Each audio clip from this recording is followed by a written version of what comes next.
Video pembelajaran ini dibuat untuk memenuhi tugas akuntansi manajemen sektor publik. Halo, perkenalkan kami dari kelompok 8 yang terdiri dari Andrea Saputra, Gracika James Valencia, dan Mutia. Kami akan membahas materi mengenai teknologi perencanaan prestasi 3E dan BSC. Selamat menyaksikan. Teknologi perencanaan prestasi 3E, ekonomis, efisiensi efektif, dan BSC, Balance Scorecard. Teori teknologi perencanaan prestasi 3E dan BSC. Saat ini, penerapan teknologi dalam organisasi publik merupakan alat bantu dalam pencapaian tujuan organisasi publik tersebut. Pengembangan teknologi organisasi publik dilakukan secara bertahap. Sebelum sistem holistik atau sistem yang menyeluruh selesai dikembangkan, hal tersebut tentu saja disesuaikan dengan kekuatan sumber daya yang dimiliki.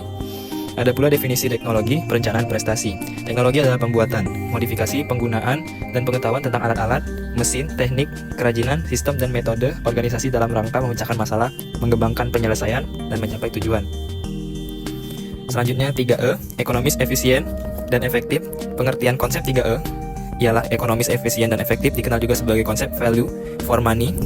Berikut gambaran VFM menurut Higher Education Funding Council for England atau HEFCE tahun 2016 ialah istilah yang digunakan untuk menilai apakah suatu organisasi telah memperoleh manfaat maksimal dan barang dan jasa yang diproduksi dengan sumber daya yang tersedia untuk itu. Berikut definisi dari ketiga hal tersebut yang disepakati bagi value for money. Yang pertama ekonomis, kedua efisien, yang ketiga efektif. Ketiga hal tersebut merupakan elemen pokok VFM, namun beberapa sumber berpendapat bahwa elemen-elemen ini saja belum cukup. Beberapa elemen lain perlu ditambahkan seperti A. Ekuitas atau equity, yakni kesempatan sosial yang sama untuk memperoleh pelayanan publik. 2. Kesetaraan, yakni pemerataan atau kesetaraan penggunaan dana dalam pelayanan publik. C. Masukan, yakni sumber daya yang digunakan untuk melaksanakan kebijakan, program, dan aktivitas organisasi. D. Keluaran, yakni hasil yang dicapai dari pelaksanaan kebijakan, program, dan hasil organisasi. Yang terakhir, hasil, yakni konsekuensi yang ditimbulkan dari kebijakan, program, dan aktivitas organisasi. Selain itu, pencapaian VFM memerlukan sikap, prosedur, dan budaya yang berupaya mencari dan melakukan perbaikan secara berkelanjutan. Manfaat utama dari penerapan prinsip 3E yaitu, yang pertama ada klarifikasi tujuan. Prinsip SE memberikan penilaian yang tepat terkait tujuan kegiatan bagi manajemen. Yang kedua, meminimalkan risiko. Perencanaan yang baik meminimalkan risiko kegagalan kegiatan dalam upaya memberikan hasil yang diinginkan pada waktu dan harga yang tepat. Yang ketiga, keterbukaan dan transparansi dalam proses. Dengan dokumentasi terhadap perencanaan dan penilaian, proses implementasi dapat melibatkan semua pihak yang berkepentingan secara terbuka dan transparan. Pihak yang bertanggung jawab terhadap terwujudnya 3E dalam praktiknya. Sebagian besar tanggung jawab terkait 3E dibebankan kepada manajemen. Organisasi publik harus memastikan bahwa manajemen mampu menggunakan tanggung jawabnya untuk mewujudkan 3E tersebut. BSC atau Balance Scorecard. Pengertian konsep BSC terdiri dari dua kata, yakni 1. Kartu skor, dan 2. Berimbang. Kartu skor adalah kartu yang digunakan untuk mencatat skor hasil kinerja organisasi atau individu. Kartu skor dapat juga digunakan untuk merencanakan skor yang ingin diwujudkan di masa depan. Dengan kartu skor yang ingin diwujudkan organisasi atau individu di masa depan dapat diperbandingkan dengan hasil kinerja yang aktual. Diukur secara berimbang dari dua aspek, yakni keuangan dan non-keuangan, jangka pendek dan jangka panjang, serta internal dan eksternal. Balance Scorecard merupakan alat untuk, yang pertama, menerjemahkan strategi menjadi program kerja. 2. Mengintegrasikan seluruh strategi dalam organisasi. 3. Menentukan indikator kesuksesan suatu organisasi. 4. Mengkomunikasikan kesuksesan suatu organisasi.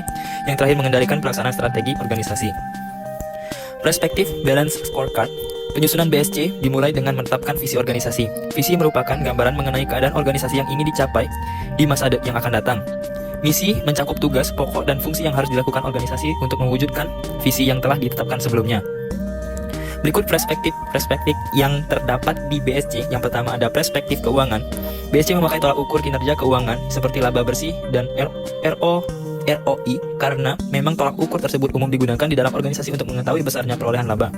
Kedua, perspektif pelanggan. Pelanggan dari organisasi publik adalah masyarakat. Oleh karenanya, organisasi publik harus mampu menciptakan produk atau memberikan pelayanan yang dapat memuaskan masyarakat. Ketiga, perspektif internal. Setiap organisasi mempunyai serangkaian proses internal untuk menciptakan nilai yang unik bagi pelanggannya. Yang terakhir, perspektif pembelajaran dan pertumbuhan. Perspektif ini menyediakan sarana atau infrastruktur bagi upaya tercapainya ketiga perspektif sebelumnya, yakni dengan memastikan adanya pertumbuhan dan perbaikan dalam jangka panjang. Perspektif pembelajaran dan pertumbuhan mencakup 3 prinsip kapasibilitas yang terkait dengan kondisi internal suatu organisasi publik, yakni kapabilitas pekerja, sistem informasi, dan iklim organisasi. Prinsip perencanaan 3E dan BSC. Prinsip perencanaan 3E, konsep 3E atau value for money sebagaimana yang telah dijelaskan sebelumnya memiliki 3 prinsip dasar yaitu ekonomis, efisien, dan efektif. Dalam konteks ini, indikator terkait efisiensi dan efektivitas harus digunakan secara bersama-sama.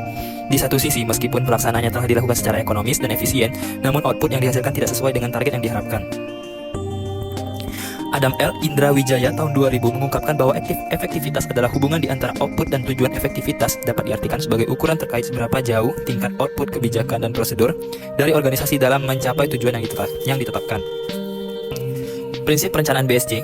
Kelima prinsip berikut menggambarkan elemen-elemen penting BSC dalam mengembangkan organisasi yang fokus pada strategi dengan akselerasi hasil-hasilnya. Prinsip tersebut adalah: yang pertama, memobilisasi perubahan melalui kepemimpinan eksekutif.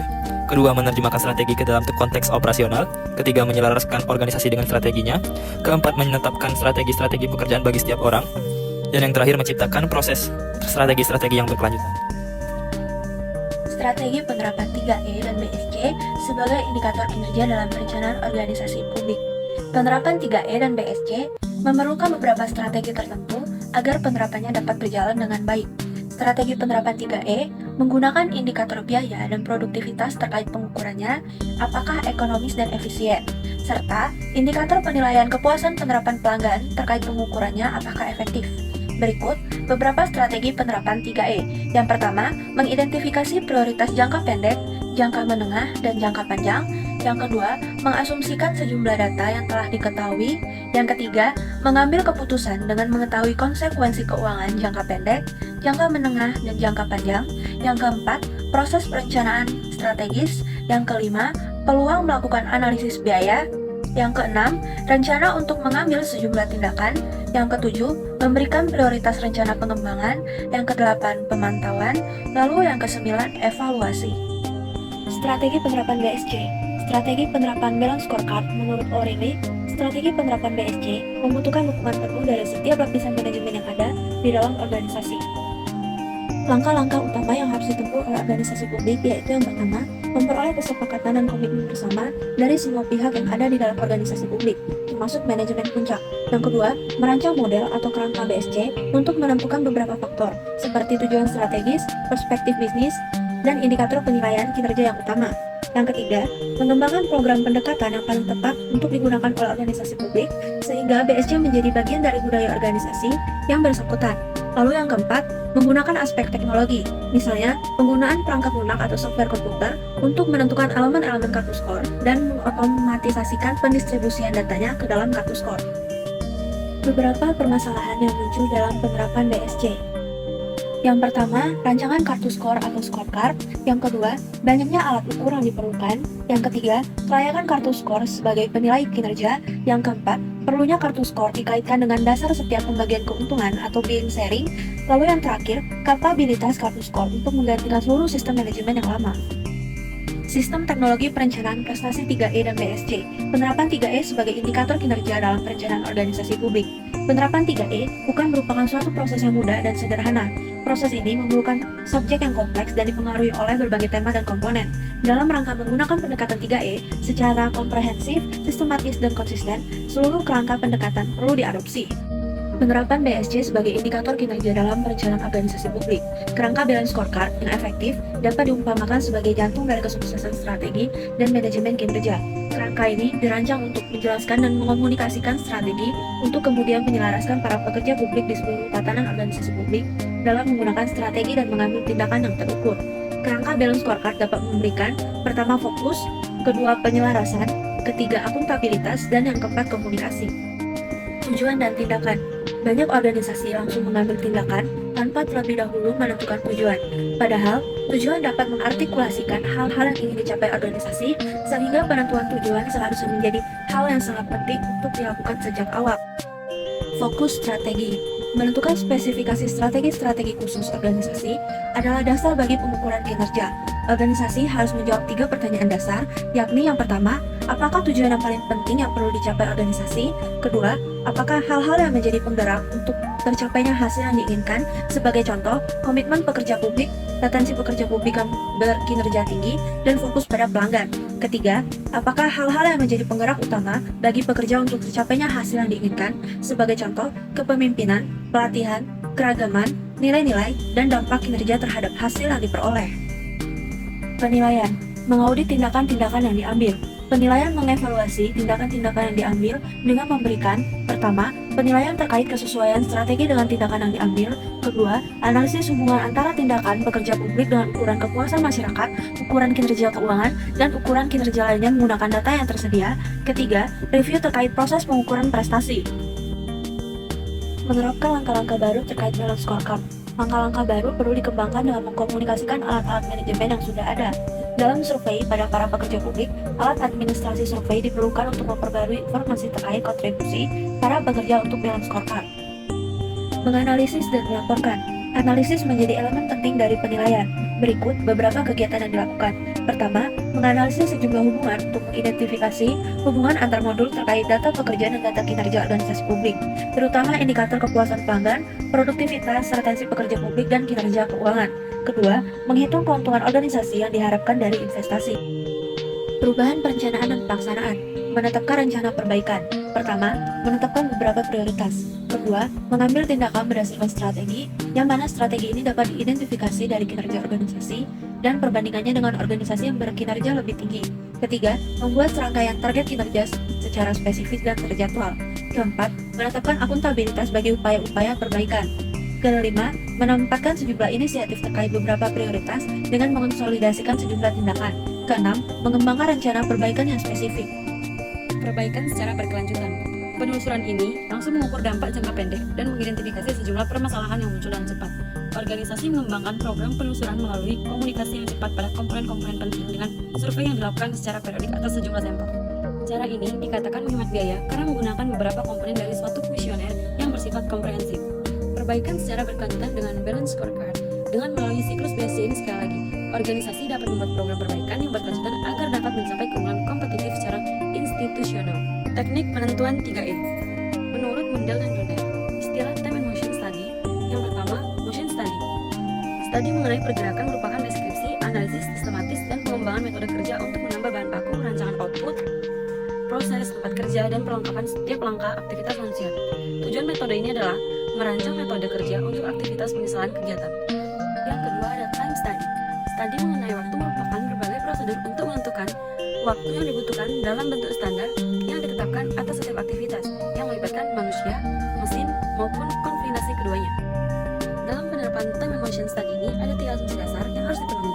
Yang pertama, hanya satu metode saja yang lebih dominan dalam menyelesaikan suatu pekerjaan. Yang kedua, metode ilmiah yang dapat memecahkan masalah lebih sering digunakan karena memberikan hasil yang baik. Dan yang terakhir yaitu standar pengukuran kinerja atau nilai waktu dapat ditentukan untuk merancang kondisi-kondisi sesuai realitas yang ada. Yang ketiga, ruang lingkup penerapan time and motion study. Melalui penerapan metode time and motion study, nilai waktu suatu pekerjaan dapat diukur dalam satuan pengukuran yang bersifat konsisten. Adapun prosedur-prosedur yang harus dilakukan dalam penerapan metode time and motion study. Yang pertama, penentuan tujuan. Penentuan tujuan terkait area pekerjaan atau aktivitas yang harus diselesaikan berdasarkan kriteria evaluasi yang jelas. Yang kedua, analisis. Prosedur ini memisahkan metode kerja yang digunakan oleh unit organisasi dengan tipe pekerjaan yang sesuai. Yang ketiga, mengkritis. Analisis data kinerja selama ini dilakukan untuk memeriksa langkah-langkah penyesuaian suatu pekerjaan. Selanjutnya, pengujian.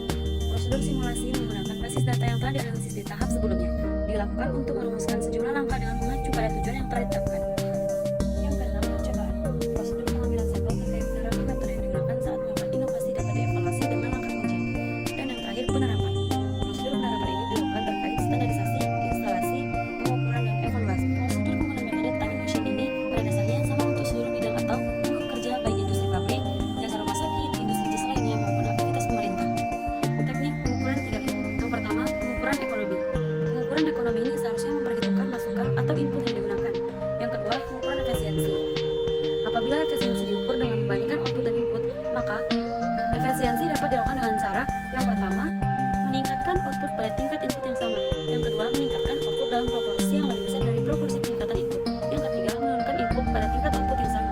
Dan yang terakhir, menurunkan input dalam proporsi yang lebih besar dari proporsi. Penurunan output. Efisiensi dapat dikelompokkan menjadi 2. Yang pertama, efisiensi alokasi, dan yang kedua, efisiensi teknis atau manajerial. Pengukuran yang terakhir yaitu pengukuran efektivitas.